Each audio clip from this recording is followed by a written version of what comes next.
Здравствуйте, ребята. Здравствуйте. Да, садитесь. Какое у вас настроение? Хорошее? Да? Отлично. Я свой урок хочу начать с притчи о человеке. В жаркий летний день древние афиняне увидели на площади Демосфена с горящим фонарем в руках. «Ты что ищешь?» – спросили они. «Я ищу человека», – отвечал Демосфен и продолжил свой путь. Через время афиняне опять обратились к Демосфену. «Ты что же ты ищешь, Демосфен?» «Я ищу человека». «Кого? Его? Меня? Я ищу человека». Прочитали, да, ребята? Послушай. Ответьте на вопрос. Так что же это значит быть человеком? Что это значит быть человеком? Каким должен быть человек? Добрым, трудолюбивым. Все должны быть что? Хорошие что? Качество, да? Хорошо. Так, откройте тетради, напишите число. Напишите число. 16 марта. 16 марта.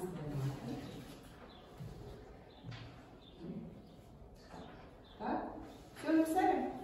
Так, послушайте эпиграф нашего урока. Мы все вышли из шинели Гоголя. Федор Михайлович Достоевский.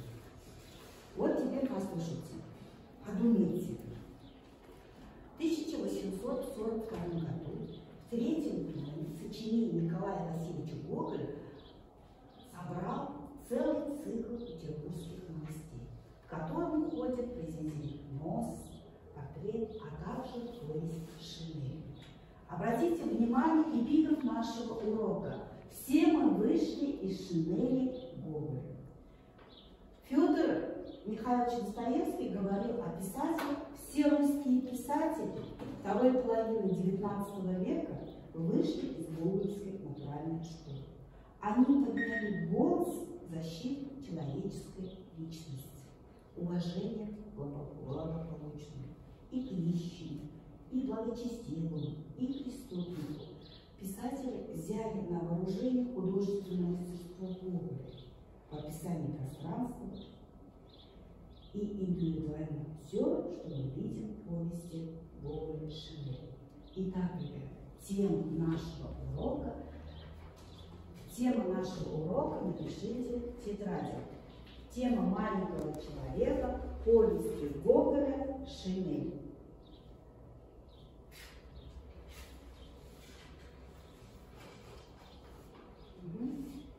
Написали? Так. Вы уже просто посмотрели, да, фильм, прочитали произведение. Теперь сейчас посмотрим видеоролик, да? Но прежде чем, наш герой, ваш мальчик, герой маленького чина, маленького, низенького роста, несколько рябоват, несколько рыжеват, несколько даже на вид подслеповат, с небольшой лысиной на лбу. Это снаружи. А что у него внутри? Так, давайте, ребят, посмотрим видеоматериал.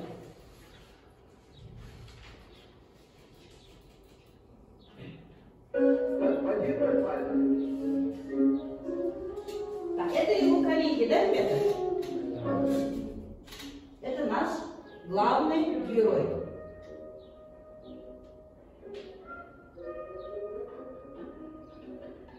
Но он трудолюбивый, ребята.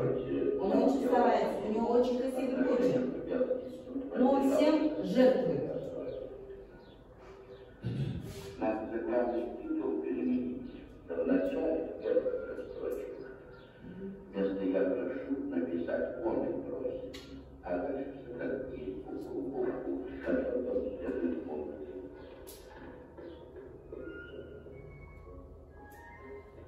Это коллеги, которые что сделали? Поиздевались над ним, да?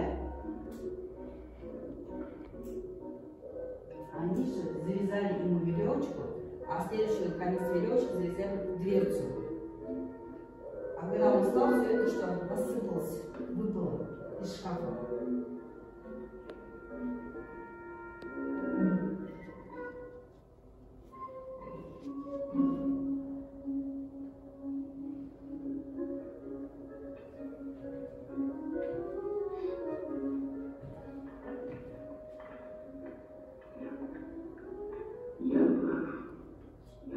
Его попросили, да, написать уже другой текст от свое имя добавить, но он не может это написать. Обратите внимание, у него очень красивый почерк. Так, хорошо, ребята, посмотрели, да? Теперь такое задание.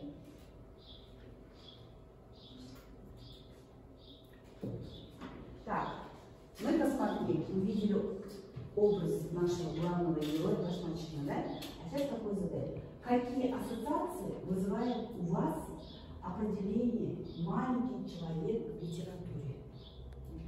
Так, можете обсудить, написать.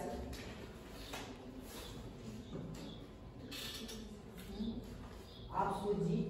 Какие ассоциации вызывает у вас определение «маленький человек в литературе»?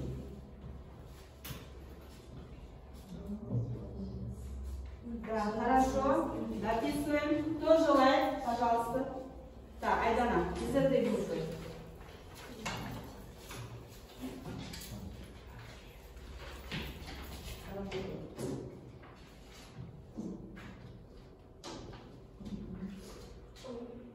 Он оскорбленный, несчастный, бесправный и зависимый. Зависимый. Так, согласны?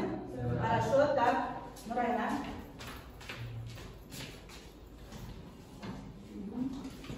Он бедный, стабильный, убитый, бездомный. Хорошо. Так, вы согласны, да, с этим мнением? Хорошо, ребята, у вас на партах есть предтекстовые работы, ресурсы. Работаем с ресурсами. Есть ресурсы? Да. Так, ресурсы, так. Кто такой маленький человек? Кто хочет прочитать? Бадович, пожалуйста. Маленький человек – это невысокое социальное положение происхождения, неодаренного, выдающихся способностями, отличающихся силой характера, но при этом добрый, никому не делающий зла, безобидный. Безобидный, хорошо. Портрет в литературе. Портрет. Диас, подойди сюда, Портрет в литературе – одни из высунных характеристик, состоящих в том, что писатель раскрывает типичный характер своих героев и выражает свое идейное отношение к ним через изображение личности героев, их фигуры лица, одежды, движения, жесты и манер. Хорошо, спасибо. И художественная деталь, Алтыбек. Художественная деталь – значимый выделенный элемент художественного образа, выразительная подробность по произведению, несущая значительную смысловую, идейную и эмоциональную нагрузку. Деталь способна с помощью небольшого текстового объема передать максимально количество информации. С помощью деталей одними или несколькими словами можно получить самое яркое представление о персонаже. Хорошо, молодец, спасибо. Так, мы с вами прочитали предтекстовую работу. Так, теперь сделаем анализ произведения повести Шинель. Так, первая группа, пожалуйста, сделайте анализ, тему, герои, проблема. Так, и вторая группа композицию.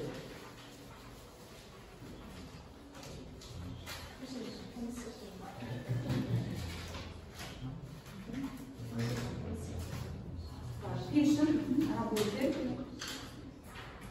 Композиция. Так, у вас немножко повыше. Так, работайте с ресурсами, работайте с дескрипторами. Оценивайте себя.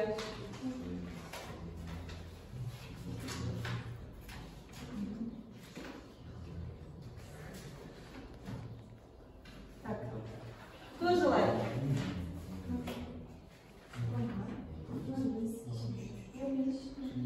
Да, обсуждайте, ребята, работайте.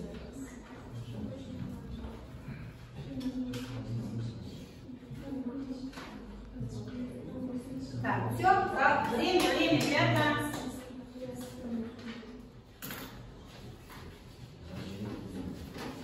Так, кто желает? Какая группа? Так, пожалуйста, первая группа. Выходите, пожалуйста. Все выходите, все выходите.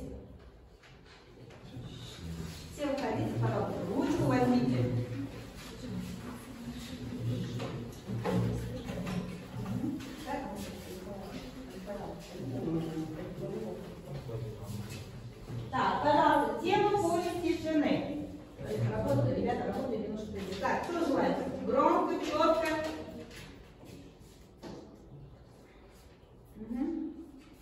Гоголь рассказывает о судьбе маленького человека, то есть незначимой в обществе личности. Так, герой. Повести Гоголя Шинель. Это чиновник низшего ранга Акакий Акакович Пашмачкин. Он проживает в Петербурге в бедности, ведь его мизерный ранг и жалование не позволяют ему ничего в жизни. Он не имеет семьи, потому что просто не сможет ее содержать, не знает веселья развлеченных. Хорошо. Так, Проблема проблема. повести Шинель. Гоголь заключает его посылами правления человеческого достоинства маленького человека. Герой Шинели как умеет вступать в борьбу и пытается оставить свое достоинство и право на лучшую жизнь. Так, хорошо. Теперь идеи и сюжет произведения. Идеи и сюжет. Идея Гоголя. Оставим, чтобы другие видели, ребята. А вы послушайте. Идея Гогольского Шинеля в том, что писатель показал несправедливость и жестокость общества относительно маленьких, но честных и добросовестных людей. Он напоминает, что уважение достойны все люди, несмотря на их социальное положение. Так, хорошо, да. И сюжет, да? Сюжет Шинели чрезвычайно прост. Бедный маленький чиновник принимает важное решение и заказывает новую шинель. Пока ее шьют, она превращается в мечту ее жизни. Первый же вечер, когда она ее надевает, шинель у нее снимают воры на темной улице. Чиновник умирает от горя, и его привидение бродит по городу. Образ шинеля очень важен в развитии сюжета произведения. Да, хорошо. Он всем жертвовал, чтобы купить себе новую шинель, да? Хорошо, спасибо. Так, вторая, пожалуйста, у вас композиция. Композиция. Так, можете проверить свою работу. Так, композиция, заряд. Так, давайте, ребята. Завязка сюжета связана с возниканием идеи сшить новую шинель или починить старую.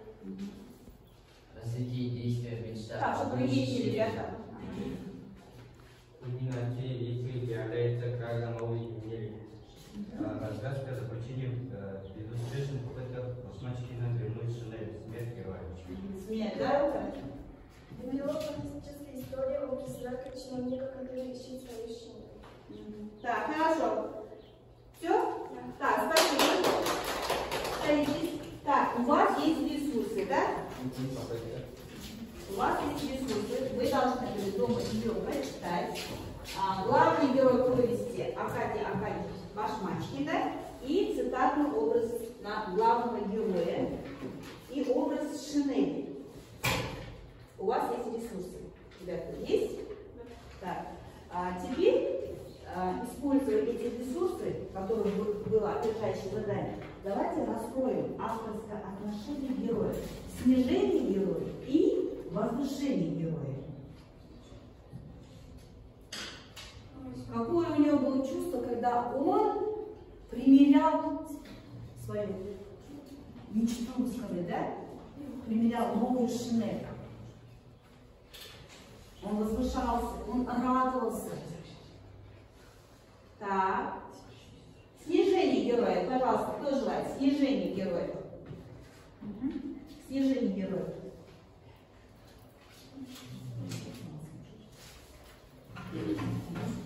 Снижение героя уничтожается все духовные, имеются ценностные ориентиры. Смыслом жизни, идеалом и единственной мечтой становится вещь шинель. Так, единственной мечтой становится шинель. Так, возвышение героя. Так, пожалуйста. Возвышение героя жизненные черты, мечта наполняет жизнь Пашмачкина смыслом. Смерть его подобна смерти романтического героя, утратившего свой идеал. Рассказчик сочувствует герою, на него обрушились несчастья, как обрушивалось на царей и повелителей мира. Один из сослуживцев в словах героя: «Оставьте меня, зачем вы меня обижаете?» услышал слово: «Я брат твой». Значительное лицо тоже преображается после встречи с Акакием Акакевичем. Хорошо, молодцы. Спасибо.